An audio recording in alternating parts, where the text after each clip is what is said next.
Mais pourquoi les créateurs de contenu sont convoqués à l'Assemblée nationale? Vous l'avez peut-être vu, Hugo Décrypte, Monsieur le Chat et Bavardage étaient tous les trois convoqués à l'Assemblée nationale ce mardi 3 juin pour parler des mécanismes et des effets psychologiques de TikTok. L'Assemblée juge d'intérêt public une telle commission et notamment à cause des contenus pouvant être jugés problématiques pour un jeune public. D'ailleurs, selon un rapport du Sénat de 2023, près de 70% des utilisateurs français de TikTok ont moins de 24 ans. Cette commission a débuté à la mi-mars et a déjà débattu des risques d'addiction ou des conséquences sur le sommeil, de la protection des mineurs, d'algorithmes ou encore de la désinformation. Souvent une sorte de boîte noire, cette question de l'algorithme, quel que soit d'ailleurs le réseau social. C'est une plateforme qui a pour objectif, comme quasiment tous les réseaux sociaux, de faire en sorte que les personnes restent sur le contenu. Donc il y a un enjeu de personnalisation, on va dire, des contenus selon la personne qui consulte les vidéos. Le but des députés, qui sont menés par le socialiste Arthur Delporte et de la rapporteure macroniste Laure Miller, ce n'est pas tant de recommander l'interdiction de TikTok, mais plutôt de mieux l'encadrer afin de comprendre ses mécanismes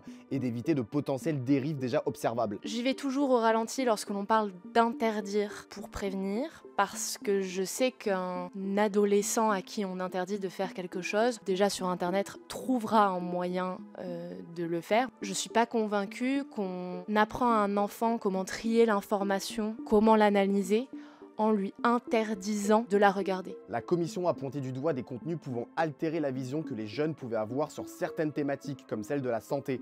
Ainsi, le hashtag SkinnyTalk, depuis interdit, rassemblait des vidéos de personnes fines, voire anorexiques, qui étaient largement diffusées sur TikTok. Et ces influenceurs ont dû se positionner sur ces contenus parfois violents, choquants ou non modérés pour un jeune public. Moi, ce qui me choque, c'est pas tant ce sur quoi je tombe, mais c'est que ce soit des contenus pour des adultes avec de l'information qui est dure, parce que notre société est quand même assez violente de nos jours, et de me dire que des élèves tombent dessus alors que moi, à leur époque, je n'étais pas exposé.